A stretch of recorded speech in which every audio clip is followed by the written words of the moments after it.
Cuando me contaron la premisa de un shonen de peleas en la cual dos mundos como son el humano y el inframundo se conectaban y en medio de una ciudad empezaron a aparecer monstruos del inframundo liando la parda, la verdad es que no me dijo nada y verdaderamente no tuve muchas ganas de empezar a vérmela. Pero por fuerzas extrañas del destino, a mí me gusta llamarlas aburrimiento, dije, meh, why not? El shonen de peleas de la primavera de 2015, te encantará. Recuerdo que estas fueron las palabras exactas de mi amigo a la hora de recomendarme esta serie. ¿Sabéis qué? Después de la gran recomendación que fue Fullmetal Alchemist Brotherhood por parte de este mismo amigo, sinceramente me llevé una gran decepción. No solo porque la serie no tiene coherencia alguna capítulo tras capítulo, sino porque verdaderamente no te enteras de nada en los 12 capítulos de duración que tiene. Sinceramente desconozco la situación de la que dispone el manga, pero al menos en cuanto al anime me llevé un verdadero fiasco.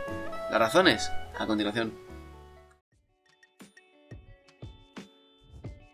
Una brecha entre la Tierra y el inframundo se ha abierto sobre la ciudad de Nueva York, atrapando a los neoyorquinos y a criaturas de otras dimensiones en una impenetrable burbuja, además de que Estados Unidos ha dado la espalda a esta zona.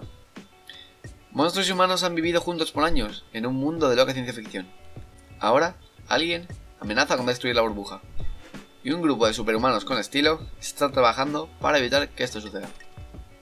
Y esto es todo lo que os puedo contar, sin haceros más spoiler.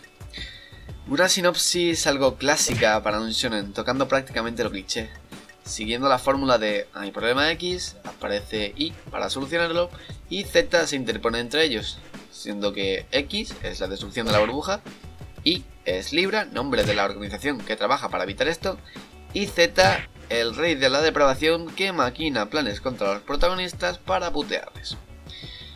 Teniendo cero innovación en el género y convirtiendo la trama del mismo en un anime cuya finalidad es vender lo máximo en la temporada y no volver a ser revisado, es lo que más me cabrea de este anime. Además de pasarse por el foro de los cojones lo que ha sucedido en el episodio anterior, salvo contadas excepciones que a muy duras penas hacen que avance la trama.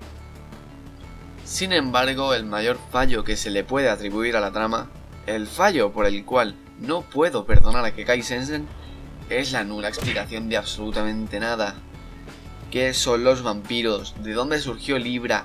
¿Quién y por qué le da sus ojos a Leonardo? ¿Quién es el rey de la depravación? Y un largo, etcétera, que te hace preguntarte el porqué de la nula respuesta a esto. Quiero pensar que este anime es el típico anime en el que simplemente debo relajarme y disfrutar de cómo dos, o más, se dan de hostias. Pero es una verdadera pena que una trama tan bien planteada se vaya a la basura por pereza, ya sea del equipo de animación o del autor del manga. Puesto que remarco, no he leído el manga.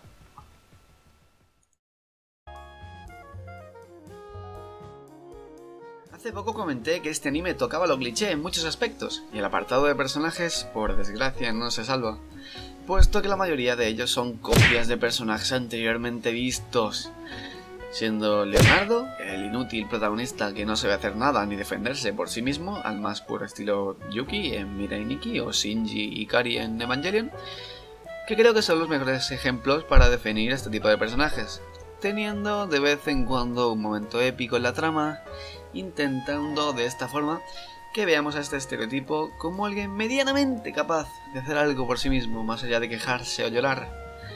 En este caso, Leonardo es el portador de unos ojos especiales los cuales le permiten ver todo de una forma mucho más mejorada y detallada que un ojo normal, cualidad que le vale para meterlo de cabeza en la organización de Libra, aunque verdaderamente no sirva físicamente para nada y dependa siempre de alguien fuerte a lo guardaespaldas. En cuanto a Klaus, es el líder de la organización de Libra, acoge a Leonardo directamente en Libra sin preguntar a nadie, actúa como figura paterna a Leonardo, limitándose a aconsejar al protagonista en contadas ocasiones y defenderlo de demonios y adversarios. Klaus nuevamente vuelve a ser un estereotipo clásico japonés, actuando como un Kakashi de Naruto, dando una cara seria y protectora ante enemigos y una graciosa y risueña a sus compañeros. Acorde a su tipo de personaje, es un tipo overbusteado hasta la saciedad durante los primeros capítulos y va decayendo durante los últimos, hasta el punto de literalmente reventar a gente de un puñetazo en los primeros, hasta, y esto es un poco de spoiler, acabar cubierto de su propia sangre en los últimos. dando la sensación de que es lo mismo de siempre, sin innovar en nada, lo cual hace que, si me preguntáis a mí, pierda muchísimo. Volvemos a caerle lo de siempre. Zap, que es el encargado de cuidar de Leo, nada más llega a Libra, además de ser el primer miembro en conocerle. Mujeriego hasta la sociedad, borde y serio, además de con estilazo a la hora de pelear. Aunque con formas un tanto extrañas, ayudará a Leonardo en todo lo que pueda. Obviamente hay muchísimos personajes, pero estos tres podríamos decir que son los tres protagonistas principales. Y sí, sé que no he hablado de ningún enemigo o personaje secundario, pero es que verdaderamente no dispongo de dicha información por la nula disponibilidad de la que el anime hace gala.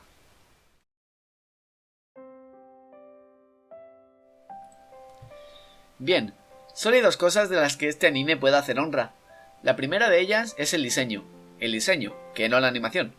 No tanto el diseño de personajes, que está bastante bien y es bastante variado, sino el diseño de escenarios, adaptando perfectamente la zona de la que estamos hablando, siendo en este caso una Nueva York antigua y más concretamente un casco antiguo y barrio bajero de la misma, notándose por las cafeterías sucias, los prostíbulos, los bares demacrados, la droga circulante, notable expresamente en los primeros episodios, la polución de la que dispone la zona, el racismo y respetuismo de los habitantes de la misma, y absurdamente la recreación de un restaurante americano tan conocido como es Burger King o McDonald's, recreado obviamente con otro nombre, para evadir el copyright.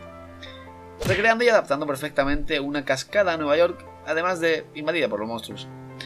En cuanto al diseño de los personajes, aunque más o menos bien planteado, tiene algunas cosas extrañas, siendo que, por ejemplo, Zap es prácticamente un cani de barrio, Leonard un tío sin en principio base alguna, y Klaus un tío que a pesar de ser americano, en principio no puedo dejar de pensar que es más británico que nadie. O sea, miradle.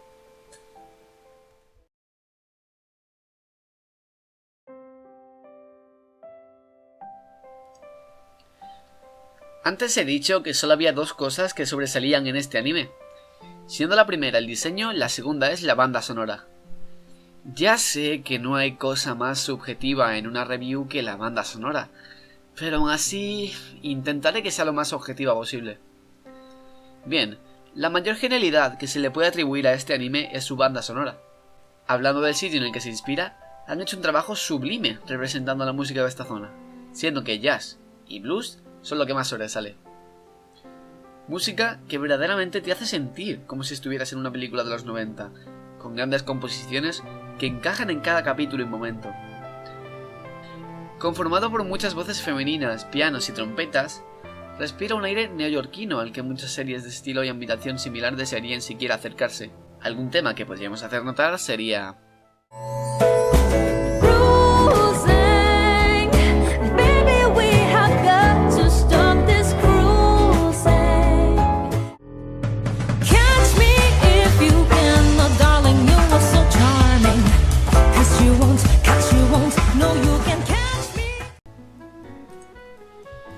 Tras todo este análisis, ¿recomiendo el anime? Sí y no. O sea, sí, si quieres pasar el rato y ver a gente metiéndose de hostias, y no si buscas algo más. Aunque la ambientación, el diseño y la música son geniales en este estilo de animes, y como tal está muy logrado, la historia es bastante mediocre y prácticamente se la pasa por el forro de los cojones, teniendo capítulos innecesarios con personajes que no vas a volver a ver en la vida.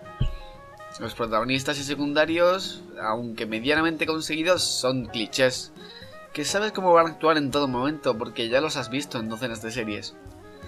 Así que si tuviera que darle alguna nota, sería un 6 o un 5 muy raspado.